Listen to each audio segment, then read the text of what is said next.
comprehensive annual financial reports and what their actual cash gross annual receipts are from turnpikes and sales taxes and fines and fees and regulatory payments and all of this and port authorities.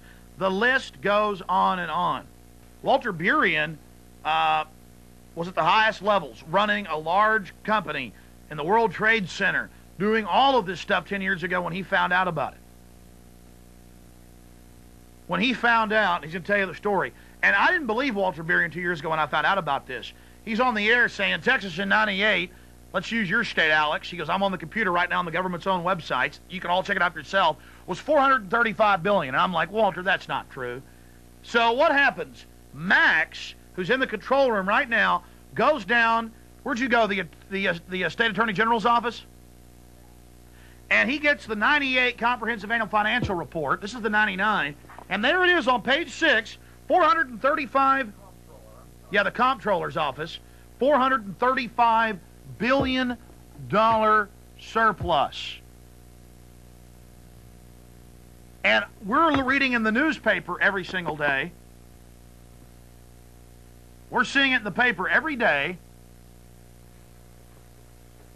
that there was a $6.9 billion surplus, and there was a big fight over if we were going to get any of it back, and we got $2 billion back. So we got $2 billion back. They told us it was $6.9 billion surplus when it was really $435 billion. The city of Manhattan,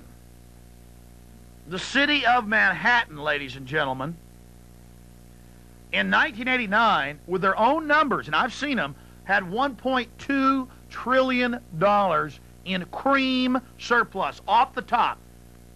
Not the stuff that had to stay in investments, not the paying for the schools or the buildings or leases or fines or fees or new equipment or paying employees. That's all in a little bitty budget over here. Tens of billions of dollars for Manhattan.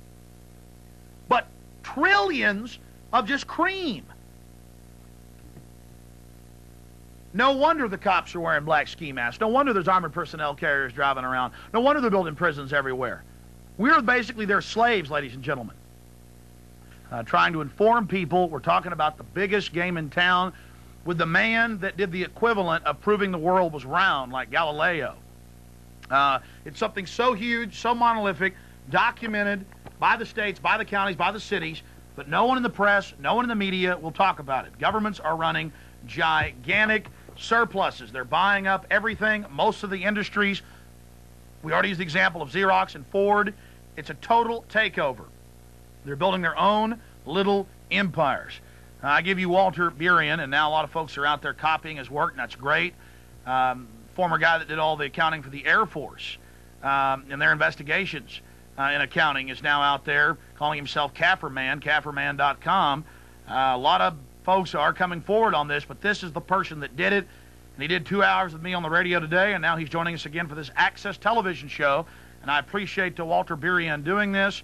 This is the only place you'll see this type of information, ladies and gentlemen. Walter, good to talk to you. Good evening, Alex. Can you hear me? Yeah. Joining us from your home out in Arizona. I want you to take a couple minutes out and just tell folks about Walter Burien, how Walter Burien found out about the biggest game in town, and who really runs this planet, and then later solutions to stop it. It's pretty exciting stuff. All right, going back about 10 years ago, I stumbled across the Comprehensive Annual Financial Report. I was a commodity trading advisor, one of the first tenants of the World Trade Center back in 1978. Did a national news line coast to coast on commodities. Back in 1990, there was a governor who got elected by the name of Jim Florio in New Jersey. And he got elected on a no new tax platform. As soon as he got into office, $2.8 billion tax increase, the largest in the state's history. Well, the public was not pleased.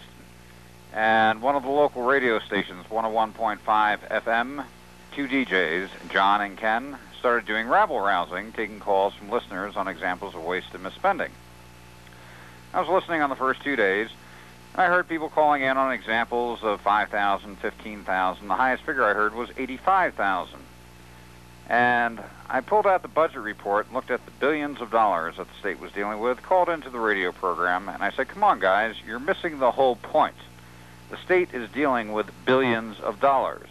If there's fraud, waste, and misspending taking place, it's taking place on the tunes of tens of millions, if not hundreds of millions of dollars. And that was using the budget, where they try to give us tunnel vision to just look at the budget. That's what brought you into the comprehensive annual financial report. You started doing a little bit of your own rabble-rousing when John and Ken challenged you, didn't they? Correct. They challenged us to start an organization to repeal the tax increase. 10 of us got together. I incorporated a group called Hands Across New Jersey. With the help of John and Ken, rabble-rousing 24 hours a day around the clock, we had our first rally down in Trenton, New Jersey. People converged from all the shore points in New Jersey. We had caravans heading to Trenton. 115,000 people converged on Trenton and shut the city down. But in the interim, I said I better start looking at the revenue, budget, and finance. Being that I was a commodity trading advisor, large numbers did not bother me. $1 in a billion, it's just a number. And I started looking at the budget report, and I noticed that all of the cash cow generators of state government, New Jersey Turnpike, Garden State Parkway, Port Authority of New York, New Jersey, no revenue shown on the budget report. I didn't see any large return from investment funds on the budget report. And I said they have to have a two-tier accounting structure here because I'm not seeing the complete picture.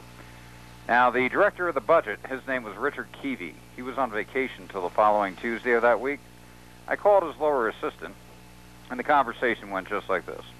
Hi, this is Walter Burien. I'm working on a report for Richard. Have to have it done by Tuesday when he gets back from vacation.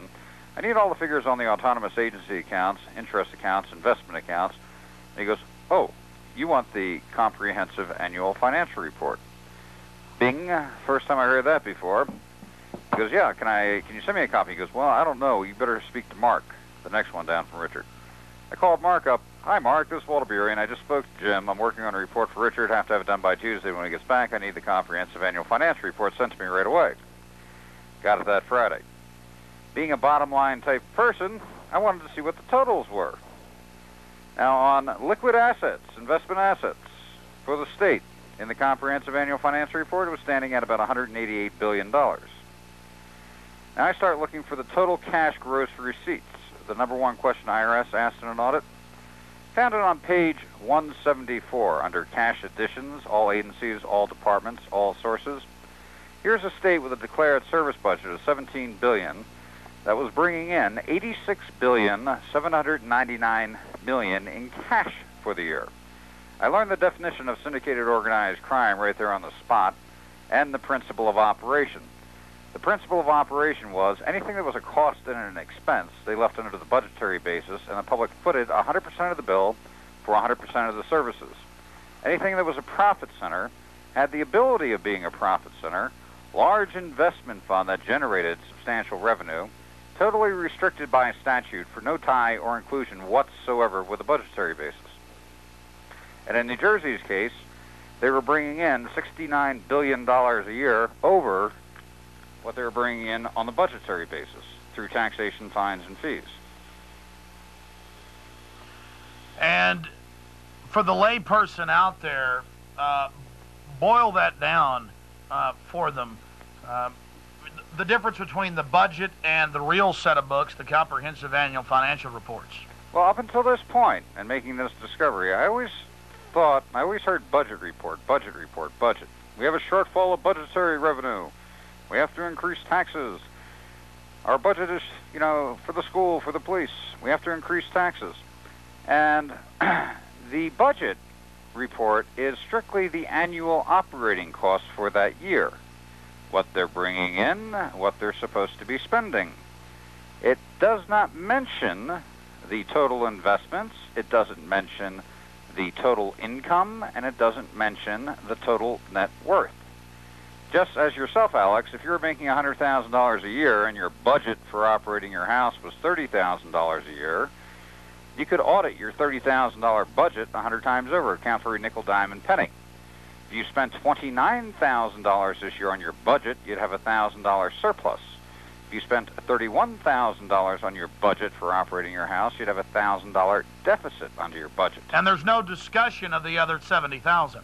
Correct. And also no discussion of your $1.5 million net worth that you've been building up over the decades. Never a mention. There are 3 words